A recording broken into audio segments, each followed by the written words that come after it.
Halo Sobat Maya, kembali lagi ke series maraton saham IPO. Di video kali ini kita akan membahas tentang saham IPO DAS. Nah, jadi DAS ini didirikan di tahun 2009 ya Sobat Maya. Untuk beberapa kejadian penting yang ada di DAS Bara Lestari atau DAS ini Sobat Maya bisa lihat di sini ya Sobat Maya. Untuk kegiatan usaha dari DAS sendiri ini terbagi menjadi 5 segmen gede ya Sobat Maya. Ada penjualan biji nikel, ada penjualan bahan bakar solar, lalu ada penjualan batu bara, lalu ada jasa angkutan laut dan juga jasa pertambangan. Jadi selain trading ada juga jasanya ya Sobat Maya. Nah ini adalah para pesaing dari usahanya DAS. Lalu ini adalah laporan laba rugi dari DAS. Bisa kita lihat di sini ya Sobat Maya. Dari tahun 2021 ke tahun 2022 ke tahun 2023, pendapatan DAS ini selalu naik dari waktu ke waktu. Dan di tahun 2024, most likely nih ya, harusnya pendapatannya juga akan naik. Karena jika kita lihat di periode yang sama, ini untuk pendapatan dari DAS ini naik ya dibandingkan dengan tahun 2023. Namun dari sisi laba bersih memang terjadi peningkatan. Namun di tahun 2022 ke tahun 2023 ini malah terjadi sedikit pengurangan ya. Padahal pendapatannya naik. Dan jika kita lihat di tahun 2024, laba bersihnya juga most likely akan turun ya dibandingkan dengan tahun 2023. Kok bisa sih seperti itu ya Sobat Maya? Nah, salah satu penyebabnya adalah karena bertambahnya beban usaha dari DAS ini. Jadi karena most likely kegiatan usaha dari DAS ini adalah trading, itu fluktuasi harga komoditas itu sangat berpengaruh Sobat Maya. Makanya bisa dibilang kalau misalnya bisnis DAS ini agak quote unquote itu agak risky ya Sobat Maya. Untuk net profit marginnya sendiri ini agak kecil. Jadi kalau misalnya terjadi resiko-resiko yang nggak diinginkan, bisa jadi walaupun pendapatannya besar, itu bukan laba bersih yang didapat tapi rugi bersih. Jadi memang bisnisnya menurut saya pribadi ini agak risky Sobat Maya. Jika kita breakdown pendapatan dari DAS ini, bisa kita lihat di sini ya Sobat Maya. Untuk pendapatan terbesar itu didapatnya dari penjualan bahan bakar solar, lalu penjualan biji nikel, lalu penjualan batu bara, baru jasa angkutan dan juga jasa pertambangannya. Dan kalau misalnya kita lihat di sini memang untuk kegiatan usaha tradingnya ini yang mendominasi ya Sobat Maya. Makanya nggak bisa dipungkiri, bisa jadi beban usahanya itu juga meningkat lumayan tajam.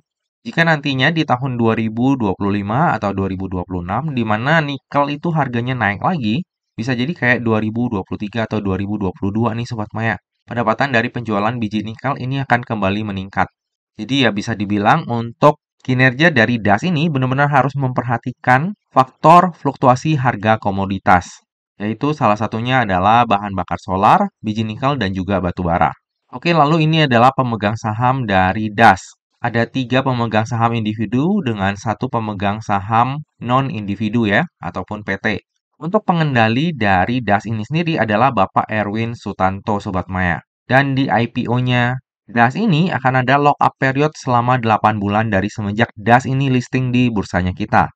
Lalu jika kita lihat nih Sobat Maya untuk struktur dari PT DAS, ini kita bisa lihat nih, saudaranya di sini ada Asera Capital yang merupakan pemegang saham dari Apex. Udah listing ya di bursanya kita. Jadi ya ada afiliasi lah dari DAS dengan Apex ini. Pengendalinya sama-sama Bapak Erwin Sutanto juga. Lalu salah satu hal yang menarik di IPO-nya DAS ini adalah kebijakan dividennya Sobat Maya. Jadi di prospektus disebutkan setelah IPO mulai tahun buku 30 April 2024 dan seterusnya, manajemen DAS ini bermaksud untuk membayarkan dividen tunai kepada para pemegang saham dalam jumlah sebanyak-banyaknya 100% atas laba bersih tahun berjalannya. Nah, ini lumayan menarik ya Sobat Maya, karena rata-rata perusahaan IPO yaitu tulis di prospektusnya ya 60%, 30%, 20%. Tapi di IPO-nya DAS ini di prospektusnya ditulis sebanyak-banyaknya 100% atas laba bersih. Ini lumayan menarik karena biasanya yang bagi 100% itu antara bisnisnya udah nggak tahu lagi mau dikembangin kayak gimana. Jadi udah nggak butuh capex, laba bersihnya dibagiin aja semuanya ke para pemegang saham. Atau yang kedua ya dia kebanyakan cash, jadi mau bagi seluruh laba bersihnya. Cuma kalau misalnya kita lihat saudaranya, Apex ya, itu malah nggak pernah bagi dividen. Jadi kalau misalnya ini belum ada buktinya ya kita nggak bisa tahu ya Sobat Maya. Cuma kalau DAS ini beneran nih ya Sobat Maya, bagi dividen dengan DPR-nya itu 100%, wah itu yield-nya lumayan menarik, di atas 10% tuh Sobat Maya. Jadi mari kita nantikan aja Sobat Maya. Tahun depan kalau misalnya beneran bagi 100%, ya itu lumayan menarik nih DAS untuk dipantau. Oke, lalu berikut ini adalah struktur IPO dari DAS. Jadi sebanyak-banyaknya 300 juta lembar saham atau mewakili sebanyak 15,02% dari modal ditawarkan dan di store penuh yang akan ditawarkan kepada masyarakat. Untuk harga penawarannya sendiri itu berkisar antara 835 hingga 900. Sehingga dana yang akan diraup dari IPO ini adalah sebanyak-banyaknya sebesar 270 miliar. Nah, untuk jumlah lembar saham yang ditawarkan, ini tipis banget ya Sobat Maya, alias sedikit. Bisa-bisa kalau misalnya IPO-nya DAS ini rame, itu kejadian kayak MRKO ataupun MSTI bakal kejadian kembali ya Sobat Maya, di mana penjatahan bawahnya itu dipukul rata nih 10 lot. Nah, kalau misalnya hal tersebut terjadi, ya at least ya, biasanya di hari pertama IPO-nya itu minimal tutup di zona hijau bisa lah. Karena ya itu lagi rame-ramenya lah saat itu. Jadi bagi Sobat Maya yang dananya itu kayak nanggung ya 50, 60, 70 juta, kalau misalnya emang rame waktu IPO-nya DAS ini, boleh dipertimbangkan Sobat Maya. Ya, pesannya dikit aja, mungkin 20 lot atau 30 lot gitu ya. Karena kemungkinan bisa jadi penjatahannya nanti dipukul rata lagi kayak 10-11 lot. Cuma ya kembali kita harus lihat antriannya lagi ya waktu DAS ini mau IPO. Lalu dana IPO dari DAS ini akan digunakan untuk tujuan-tujuan sebagai berikut. Yang pertama, sekitar 33,34% ini akan digunakan untuk yang pertama 98,6%-nya untuk pembelian biji nikel. Lalu 1,4%-nya untuk modal kerja. Lalu tujuan yang kedua, sekitar 66,66%-nya itu akan digunakan untuk pinjaman kepada perusahaan anak. Yaitu, yang pertama 50%-nya akan digunakan ataupun dialokasikan kepada PT Bara Makmur Duitama. Lalu sekitar 50% sisanya itu dialokasikan kepada PT Indo Lautan Energi. Nah, untuk transaksi penggunaan dana IPO-nya DAS ini, itu mostly adalah transaksi afiliasi ya Sobat Maya. Rinciannya Sobat Maya bisa lihat di sini. Nah, untuk tujuan penggunaan dana IPO-nya ini menurut saya biasa-biasa aja ya Sobat Maya, mostly ya untuk transaksi afiliasi. Oke, lalu yang akan menjadi underwriter di IPO-nya DAS ini adalah Henan Putirai Sekuritas atau dengan kode brokernya HP. Nah, HP ini sangat jarang Sobat Maya mengawal saham IPO. Terakhir itu di tahun 2023, HP ini mengawal saham Cuan. Tapi waktu itu juga HP ini nggak sendirian ya, jadi nggak menjadi underwriter tunggal, tapi barengan sama OD. Dan Cuan waktu itu berhasil 6 kali arah. Cuma ya berbeda lah ya antara Cuan dengan Das. Waktu itu Cuan kita tahu sendiri siapa yang ada di baliknya. Kalau untuk Das ini ya orangnya juga hebat yang ada di baliknya. Cuma apakah akan arah berjilid-jilid? Ya kita nantikan aja ya waktu listing nanti.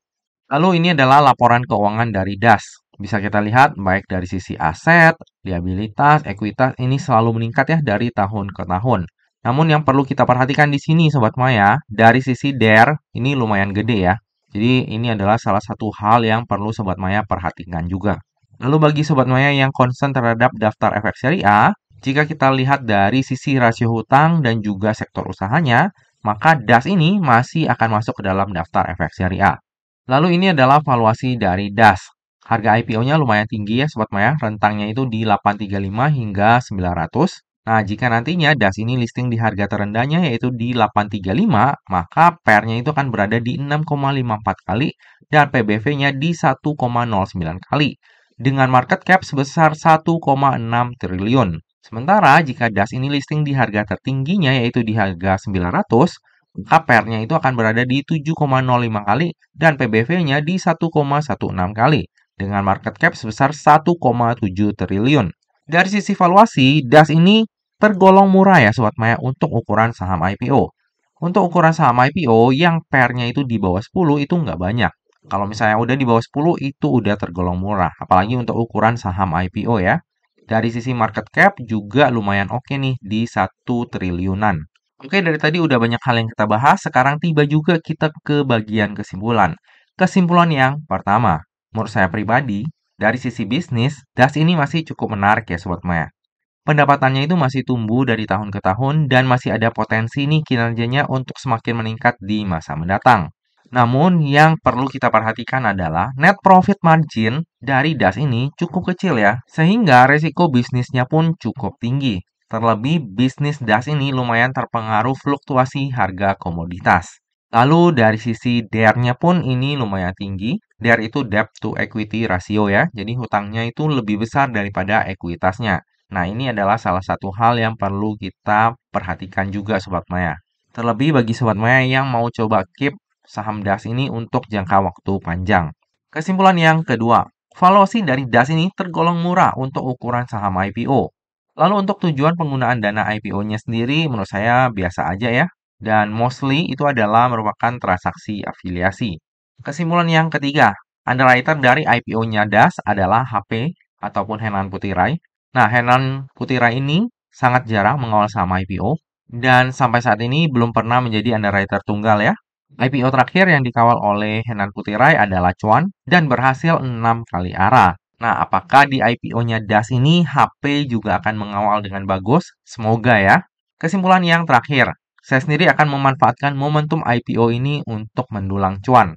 Menurut saya pribadi, dari sisi resiko, untuk momentum jangka pendek ya, resiko di DAS ini cukup kecil ya Sobat Maya. Jika kita lihat dari sisi valuasi, ini bagus. Lalu kalau kita melihat dari jumlah lembar sahamnya, ini juga sedikit banget. Harusnya nggak susah ya untuk naikin harga. Dan yang terakhir, menurut saya pribadi, orang-orang yang ada di balik DAS ini juga bukan orang-orang yang biasa, bukan level ecek-ecek ya. Jadi harusnya ada potensi bahwa harga sahamnya malah mungkin akan dikerek. Semoga aja memang seperti itu ya.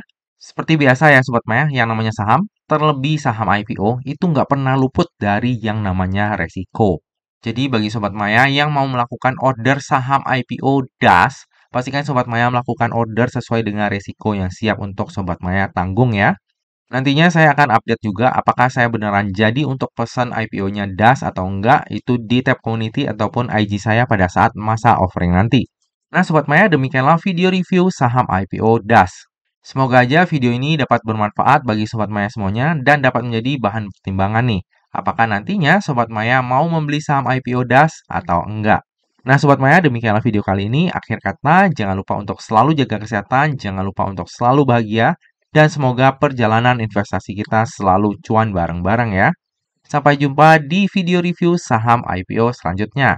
Dah.